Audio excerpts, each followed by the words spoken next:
Good afternoon, everyone. Mr. Armkey back with you for CTI 120, and today we're going to talk about Chapter 6, Wireless Networking. Our objectives for Chapter 6 are to identify and describe some different types of wireless networking characteristics, some of the various wireless standards that support the IoT, or Internet of Things.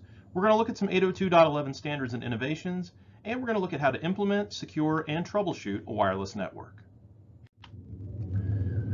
Wireless networks, also called WLANs, wireless local area networks, are networks that transmit signals through the air via radio frequency instead of using a backbone cable network, though those will be involved.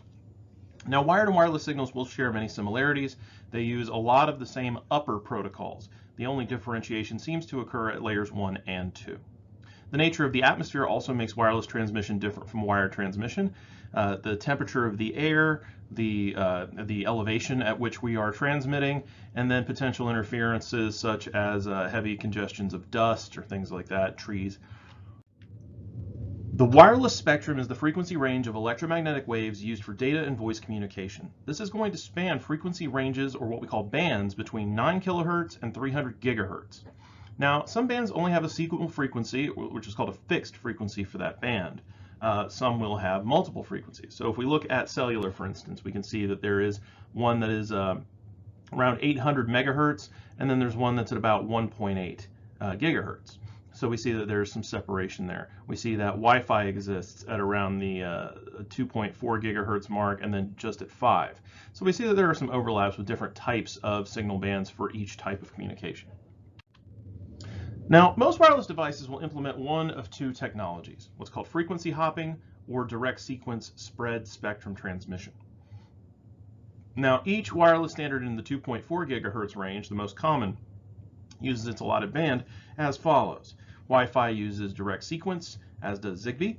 Bluetooth uses frequency hopping, and ANT Plus uses a fixed frequency, which does not use direct sequence or frequency hopping. Now, the purpose of the antenna is to be able to emit and receive electromagnetic signals. So wireless signals are going to originate from a current traveling along a conductor. That's going to be a wired network that connects to the back end of the wireless perimeter. So the transmitter passes the signal to the antenna emits the signal, transmits to the other receiver, which converts it back into wired current. Now, both antennas have to be tuned to the same frequency in order to use the same channel. That's why knowing what band a particular device operates in is so important. Now, antennas do have a radiation pattern, the relative strength over a three-dimensional area of all electromagnetic energy that an antenna sends and receives. If it's a unidirectional antenna, the signal will be issued along a single direction. An omnidirectional antenna, on the other hand, will issue and receive wireless signals with equal strength and clarity in all directions. So unidirectional is focused, omnidirectional is what we call a radial antenna. The range of an antenna is its reachable geographical area and will change based on the amount of power put into the transceiver connected to that antenna. Signal propagation is the way in which a wave travels from one point to another. The analogy I often use is if you drop a stone into a pond, you will see ripples form. The ripples are very pronounced at first impact, so the place where the stone is hit, and then the ripples start to fade away with distance. And that's because the energy that's imparted is being dispersed over the mass of the liquid in which you drop the rock. Signal propagation in wireless signals operates very much the same way. We need to know whether or not a signal is dependent on line of sight or penetration. Line of sight is when a signal travels in a straight line from transmitter to receiver. If we encounter an obstacle, the signal may do a couple of things. It can either pass through it, depends on the type of obstacle it is, be absorbed into it, or be subject to any of the following phenomena over the next two slides. Fading, which is where as the signal runs into obstacles, its energy will degrade and eventually lead to a drop connection or just a slow transmission. It may also lead to attenuation. If you remember attenuation in a wired connection, it's where the signal weakens as it moves away from its original transmission point. From the source, we will lose signal until we reach a point where the signal no longer moves forward. Or if it does move forward, its degradation is such that it's no longer usable. So how do we correct this? Well, we either increase the power of the transmission at the origin, or we repeat the signal from a closer broadcast point called an extender. Extenders are not uncommon. It essentially does what we would do with a router, switch, or hub. It receives the frame, automatically regenerates it by means of interpreting its either 1 or 0 state and then repeating it. You can also see that signal propagation is subject to interference. Wireless signals are much more vulnerable to noise because you can't shield a wireless signal. There's also no conduit that can be put at perpendicular angles to another. You end up dealing with what's called the signal to noise ratio of wireless signals in a much more direct sense than you would with a wired one. The signal to noise ratio, or SNR, is the proportion of noise to the strength of a signal. And when we talk about noise, it's just static, if you will. It's non-usable data. Refraction, this is where a wave travels through objects and alters the speed, direction, and or wavelength. So refraction you can think of when you stick your hand into a pool or a pond or some other body of water. You notice that your hand looks almost disconnected from your arm because the angle of incidence that the light passes through changes the angle at which your eyes are perceiving your hand versus perceiving your arm. Same thing happens with the digital or wireless signal. Deflection or reflection. This is where you have the signal bouncing back towards its source. Scattering is where you have diffusion in multiple directions, and diffraction is where the signal is kind of like refraction, except instead of just changing the direction, the signal actually splits into secondary waves. So if you see a prism, for instance, if you have a white light that goes into one end of a prism, the process of diffraction will actually cause it to split into the rainbow pattern that we're so used to seeing. Those individual subspectrum interfaces are being broken apart further and further so that your eyes are able to differentiate between different colors. Multipath signals deal with how to get a wireless signal to a different path in order to get it to its destination, getting around a particular barrier or passing through it. Our advantage using multipath signals is that there's a better chance of reaching our destination. Our disadvantage is that the delay of trying to move around objects can lead to data errors. If there's inconsistency in the order in which things are delivered, or if there's a checksum error, that can cause a lot of problems as well. So multipathing, while useful, can still have its pitfalls. Now let's talk about the IoT, the Internet of Things. This is made up of any device that can be connected to the internet. So a lot of people think of the IoT as being, really kind of fringe devices like a coffee maker that you can control with your phone, but it's anything that can be connected to the internet. Your computer is technically an IoT device. It just hasn't necessarily been configured to control a particular device, such as a lock or a light or a security camera. Personal monitoring devices are one of the fastest growing areas of IoT, so being able to tell if your water heater is leaking in your basement, or even something like your smartwatch that has a health monitor in it. All of these devices within a home create a type of LAN that we refer to as a HAN, or Home Area Network. A WPAN, or Wireless Personal Area Network, also includes short-range technologies such as Bluetooth and Zigbee. PANs, or wireless PANs in general, rarely exceed about 10 meters in any direction, so it's less than 33 feet in radius. The most common wireless technologies used to connect WPAN and HAN are discussed next. So Zigbee is one of the first substandards that we've dealt with. That's the first one that I ever discovered when I was doing my undergrad. 802.15.4. So it's a low-powered, battery-conserving wireless technology built to handle small amounts of data. It's great for what are called ISM sensors, industrial, scientific, and medical. And they're used in IoT devices for building automation, HVAC control, automatic meter reading, and fleet management. Tracking where things are, being able to send control signals, very handy thing for Zigbee. And again, the low power battery conservation means that a device can sit idle for a long period while still listening for data input. Z-Wave is a smart home protocol that provides two basic function types: signaling to manage a wireless connection, and control to transmit data and commands between devices. A Z-Wave network controller, traditionally called a Z-Wave hub, receives its commands from a smartphone or computer and relays them to various devices on the network. Z-Wave transmissions can run up to 100 meters per hop, so you can actually cover a fairly large amount of area. It can tolerate up to 4 hops through the repeaters, which puts you at over 1,300 feet of coverage. Bluetooth operates within the 2.4 to 2.4835 band. It hops between frequencies within that band to help reduce interference. This is something that was developed during the Second World War, as being able to move between different frequencies. The close proximity necessary to form a connection means that you have to be within a couple of feet to be able to connect to a Bluetooth device, and maintaining signal strength depends on what class of Bluetooth you're using. Before Bluetooth devices can connect, they have to be paired, and there are sometimes what are called multi-point pairings that can be done, so just be aware of what type of pairing your device supports. Again, as always, read your documentation. Bluetooth interfaces, because they are wireless and because it's a simple pairing operation in order to connect to it, they're susceptible to a number of different security risks. Blue jacking is where a connection is used to send unsolicited data, and blue snarfing is where a connection is used to download data without permission. So here we can see a couple of different classes of Bluetooth devices. Class 1 is industrial Bluetooth, and that's used at 100 milliwatts, and that is up to 100 meters in range.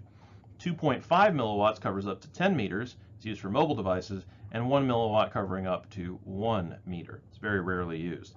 And if you'll notice, even though we're going up by a factor of 10 each time, the power is not necessarily bearing that out. If we were going for 1 milliwatt per meter, we would expect the 2.5 milliwatt to be able to cover, of course, 2.5 meters. Instead, it covers up to 10.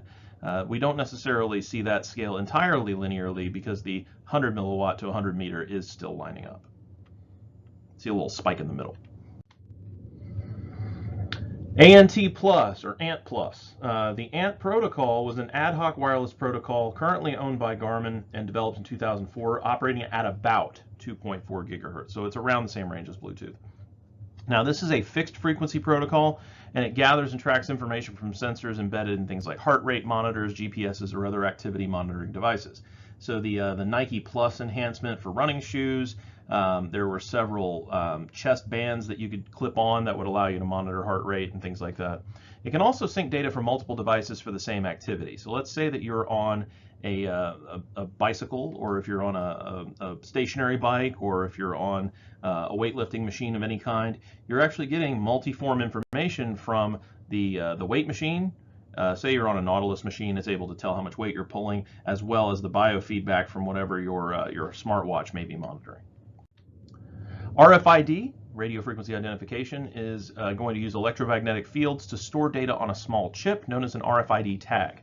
It'll include a transmit and receive antenna and possibly a battery. Some of the passive tag models are essentially agitated by the radiation from the reader, the electromagnetic radiation that is emitted, in order to pass the information that it is stored. If you have a pet that has a microchip, this is what it's actually using. It's using an RFID chip with a passive tag, so it's an ARP-T at the vets. A PRAT, or passive reader active tag, is a little bit different. This is where the tag has its own battery and can be tracked as it passes by several readers that are not automatically scanning. Active reader active tag is where you have a battery powered tag that has to be an engaged reader in order to use it. RFID is commonly used for inventory management. You may also see an RFID tag in your credit card if you have a credit or debit card with a contactless payment point that can be tapped onto a reader. NFC is a form of RFID that transfers over very short distances. The signal can be transmitted one way by a tag, and when employees need to access a secure area, it can be used as a form of ID. So if you've ever used the parking deck downtown on Nutt Street at main campus, that's an example of using a smart tag with your ID card. The NFC tag collects power by magnetic induction. So essentially you have a magnetic radiator device, an antenna that produces that signal, and it causes a vibration that can be converted into energy in the NFC tag itself. Wireless USB, this is based on the ultra-wideband radio platform. These products mimic wired USB 2.0, and I believe there is an ultra-wideband variant now that uses 3.0 as well for certain speeds. I think they're treating it more like 2.5. Now, it also has similar security and ease of use because it is over such a short distance. The radios here transmit between 3.1 and 10.6 gigahertz. Infrared, which is most people consider a legacy technology, is used primarily to collect data through various sensors. It exists just below the human visible spectrum.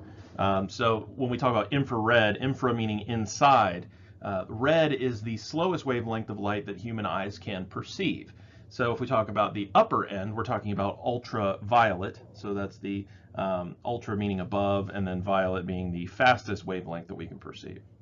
So the presence or level of liquid can be something that IR sensors can use. There's a different level of diffraction and response that the IR sensor can pick up. Variations in the skin caused by variations in blood flow. So that's how your smartwatch is able to read your heart rate.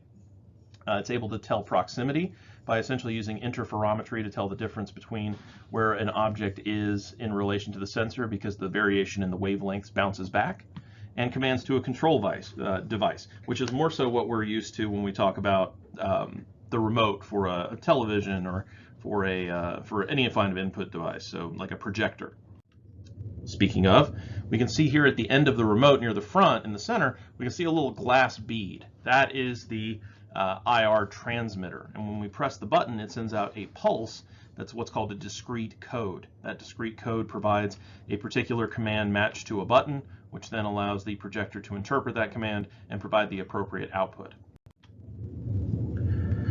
WLANs work at OSI layers 1 and 2, and they support higher layer OSI protocols and operating systems.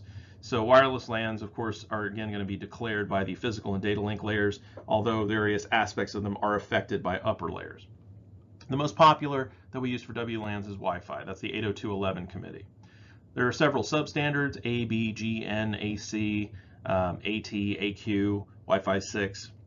Anything from 802.11n and on modifies how frames are used at the MAC sublayer to increase speed of signaling as well as range. The LLC sublayer is primarily concerned with multiplexing, flow and error control, and reliability, things that we deal with for the most part at layer 4 when we get into TCP. So here we see several different standards and their comparisons as far as frequency band, maximum theoretical output, and geographic range. Now, 802.11 MAC services, when we talk about access methods, append a 48-bit physical address to a frame to help identify the source and destination. It's the same physical addressing scheme as other Ethernet networks, allows very easy combination with other IEEE standards. Wireless devices are not designed to simultaneously transmit and receive. They operate in what's called half duplex. They cannot prevent collisions, and they use a different access method than Ethernet. One of the contention-based access methods we deal with is called CASMA-CA.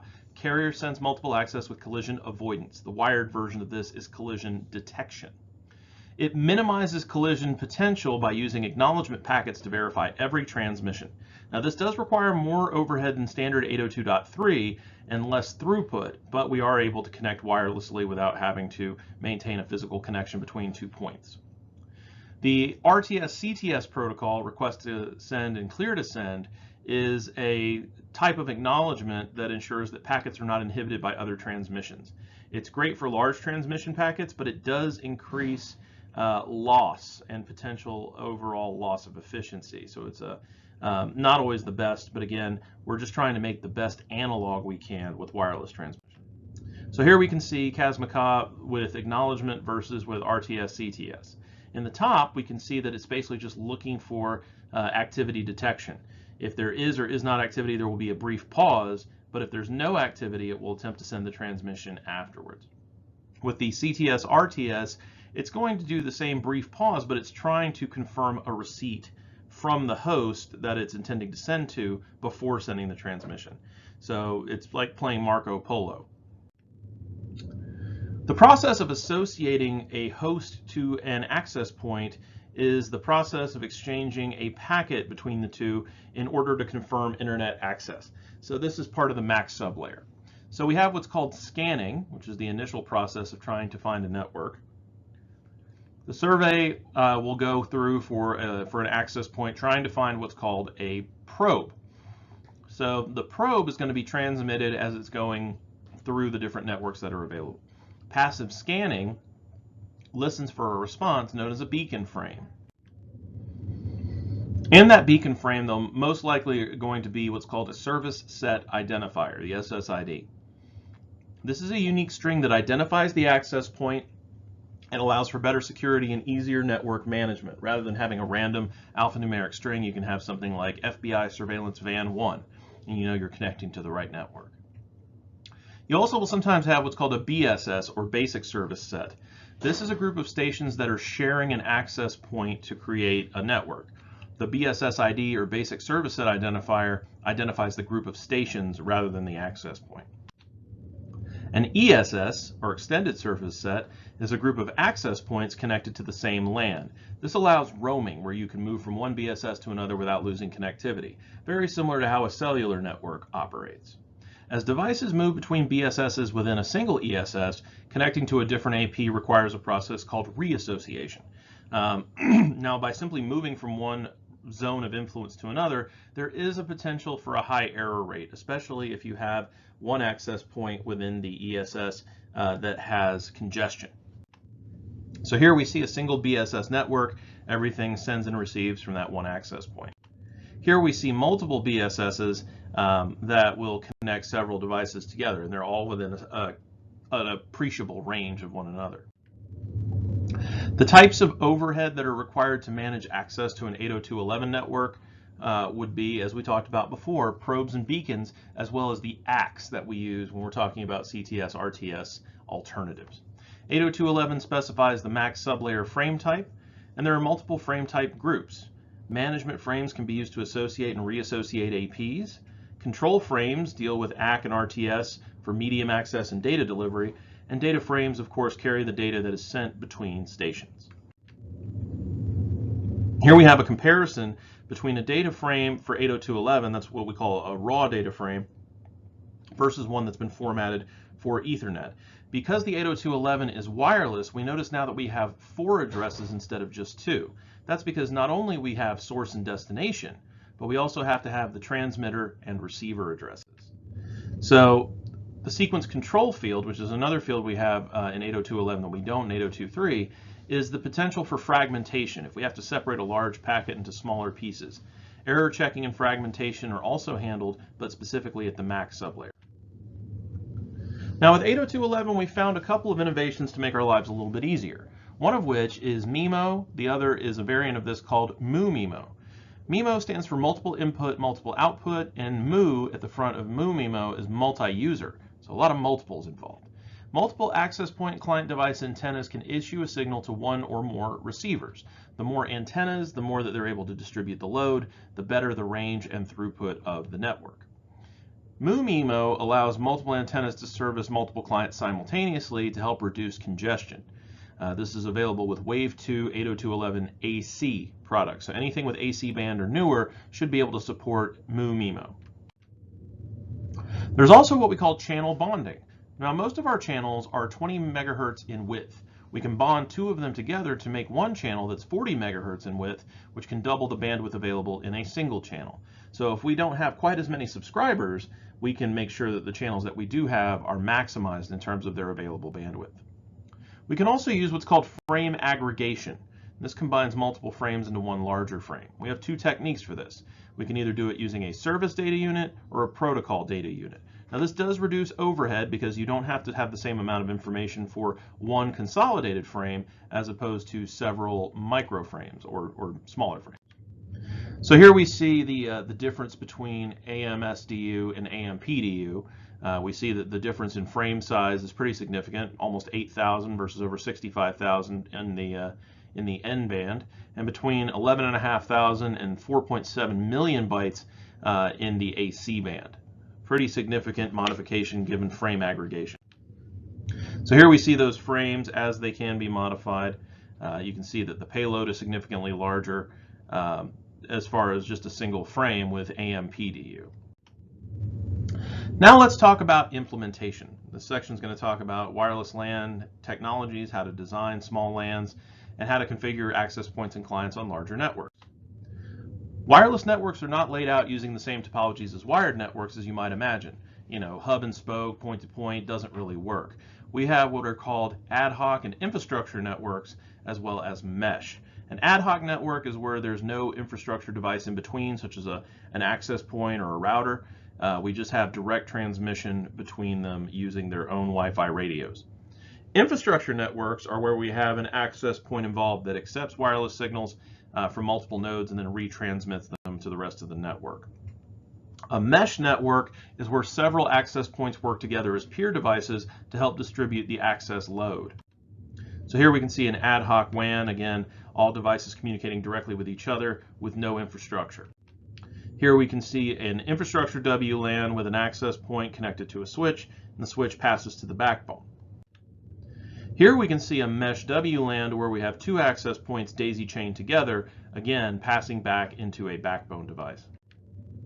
Centralized wireless management is made possible by a lightweight wireless protocol. Cisco has a proprietary one called Lightweight Access Point Protocol, called LWAP, and then they also use one called CAPWAP, Control and Provisioning of Wireless Access Points. That's a bit more common. CAPWAP is the one that I've used most in my career. A wireless controller can provide centralized authentication for clients using something like Radius or TACACS, load balancing, channel management, and detection of rogue access points. Rogue access points are no fun. You don't want to have an access point on your network that you don't actually control. Wireless technology can also be used to bridge two different parts of a LAN or two separate LANs.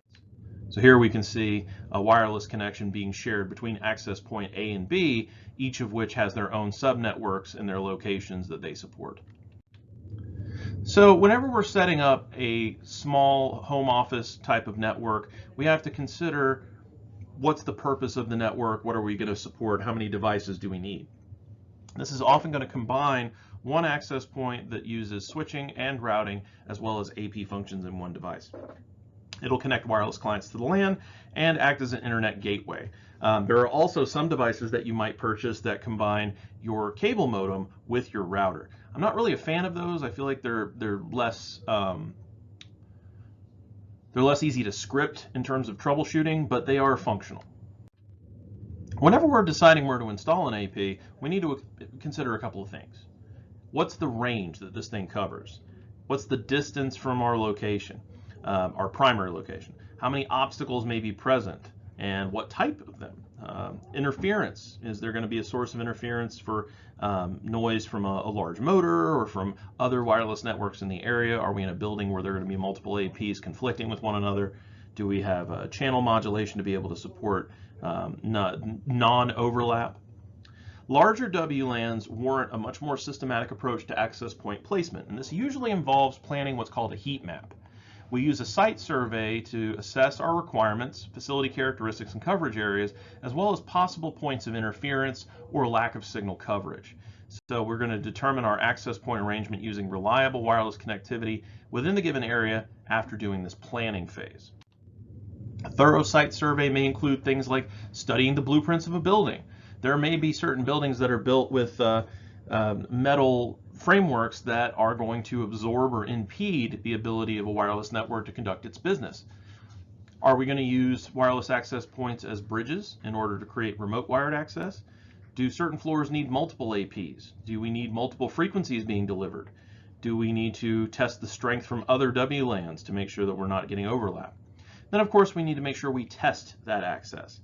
Make sure that we are aware of how the materials used in objects that aren't always present in the environment may interact with the design, and how wireless portions of the LAN will integrate with wired portions. Wireless wired integration will often determine whether or not you need to place a second AP, or just make sure that the AP that you have is able to carry a little bit more traffic. After we do our survey and we identify and verify the quantity and location of access points, we're ready to install them. So we're going to go ahead and set up the ESS, set up the ESS ID, and make sure that the BSS for each individual station is in fact functional. Enterprise-wide WLAN design considerations often deal with, as we talked about, wireless and wired integration, and that's important to make sure that if we have wireless guest services, that they're not interfering with wireless business services, and vice versa for the wired networks. APs will often vary in the standards that they support, as well as their antenna strength and other features, the length of the power cable being able to reach a particular area, and there are a number of variables that have to be set during installation. The administrator password, of course, we should always change from the default, the SSID, whether or not said SSID is broadcast, various security and encryption options, and whether or not we're going to use DHCP or static assignment. Configuration is always going to vary from one client type to another. If the AP is broadcasting its SSID, clients in the vicinity will detect it and, of course, offer the option to associate it with it to each individual end device. Now, there are two processes directly related that we also hear about with this: onboarding and offboarding. This is where we're essentially adding or removing the ability of a device to connect to a network. So if we have a trusted access protocol that we need to use, we can sometimes download what's called a profile in order to allow that particular access. If we need to remove it, we want to be able to do it not only with the device in hand, but remotely in case the AP is lost or stolen. 802.11 standard security is non-existent by default. The only item that we need to connect to a network is the SSID. Now, if we want to compare for the processes of authentication, we have to have a database in which we can identify a particular client. That's providing a password or an individualized username. We can also use what's called MAC filtering. This is where we whitelist the MAC addresses for devices that we wish to use, and we'll ignore any other requests. We can use encryption to scramble data or make it at least a little bit harder for an outside observer to try and read. One of the protocols that we will sometimes use is what's called WPA. This is going to dynamically assign every transmission its own key. And there is a replacement that has come out called WPA2. It's a much stronger protocol. Most secure combinations of encryption would be combining a radius server with WPA or WPA2, and this communication type is known as WPA Enterprise or WPA2 Enterprise. Additional security options would be things like setting up a separate guest network. A lot of at-home SOHO routers now facilitate creation of a guest network just by clicking a slider. Setting up a captive portal. Essentially, the first page that a client sees in the browser when connecting is to require them to agree to a set of terms and conditions before gaining further access. If you go to Barnes & Noble, if you go to the library and you connect to their Wi-Fi, there will often be a capture page that you will have to acknowledge first before moving on to the next sequence. Security threats. This one's a little bit older, but it is still done on occasion. It's now more so done with cellular devices than with laptops. War driving is where a hacker is searching for unprotected networks by driving around with a packet sniffer that's connected to their laptop. And it's essentially just trying to find data transmissions that it can interpret and find the source of so that it can find vulnerable points to try and redirect their own traffic. War chalking is part of the war driving experience, where hackers will draw symbols with chalk on the sidewalk or on the wall near a vulnerable AP to make it known to other hackers. An evil twin is a rogue AP planted in the same geographic area to pose as an authorized AP to try and funnel that traffic to them instead of the legitimate source. WPA attack. This involves interception of network keys communicated between stations and APs, also known as WPA cracking. So if you remember, WPA deals with giving every communication on a network its own individual key. If we can break that key, then we can view the conversation. WPS attacks are where we use a PIN to try and access an AP's settings. So for those of you who have a push-button WPS function on your router or switch, that is the type of attack you would be vulnerable to there. It can be cracked through brute force, usually because the default PIN is not changed when we set that up. I often disable WPS on my devices for that particular reason. Now, if we're trying to troubleshoot a Wi-Fi network, we can't use the same tools we would for a wired network. Continuity and performance testers aren't going to tell us anything about wireless connections, won't tell us anything about the stations involved or the APs. We have to use tools that specifically will deal with a wireless NIC and testing wireless protocols, so things like a spectrum analyzer. The spectrum analyzer is going to assess the quality of the wireless signal as it is just as radio frequency waves. If we need something that's a little bit more in depth, we'll have to get a Wi-Fi analyzer, which can evaluate network availability, optimize Wi-Fi signal settings, and help identify potential threats. Now, some capabilities common to these testing tools would be identifying transmitting APs, stations, and channels, as well as measuring signal strength. If we know those four things, we can usually know quite a bit about the potential vulnerability of an AP. We can also indicate the effects of attenuation, signal loss, and noise, so we can see where potential obstacles may be. We can interpret our signal strength information, as well as ensuring proper association and reassociation between APs. Eliminates a lot of evil twin spoofing. Capturing and interpreting traffic, as well as measuring throughput and assessing transmission errors, and analyzing characteristics of each channel. Maybe because of a particular device in the area, there is a particular channel on the device that is being interfered with. And as such, we want to maybe skip over that channel as we're doing adaptive frequency hopping. Wireless configuration pitfalls to avoid. Of course, we want to avoid setting the wrong SSD, setting the wrong type of security. You don't want to put in a WPA2 password on a WPA device simply because it won't read correctly. The passphrase may be wrong. Overlapping channels, mismatched frequencies, mismatched standards. An A-band device, which it would be laughably old at this point, would not do much good if you're trying to connect to it with a G-band device, or vice versa. Incorrect antenna placement, interference, simultaneous wired and wireless connections. That's usually where somebody's done a poor job of setting static IPs. Problems with firmware updates or compromised firmware. If somebody's accidentally downloaded a virus or malware version of a particular firmware, that's usually no good. Unoptimized access point power levels, that can cause voltage spikes. Inappropriate antenna types, and then of course client saturation. That's probably one of the easiest ones to hear about. You just got too many people connected to one access point. An omnidirectional antenna placed high near a ceiling broadcasts a signal to all directions, but is mostly inaccessible to workers on the floor.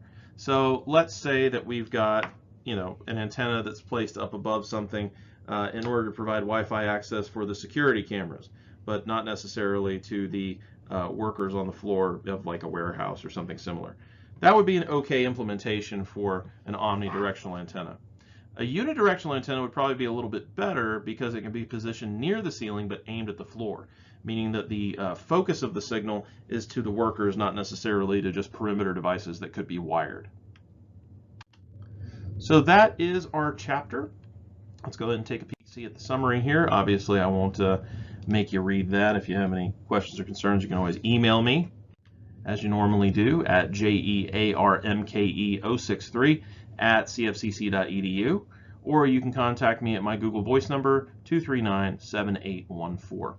Hopefully you have a wonderful rest of your week, and if you have any concerns, as always, please let me know, because if you have a problem, it's entirely likely that someone else does as well. I hope you guys stay safe and well throughout the remainder of your week, and I will catch you next class.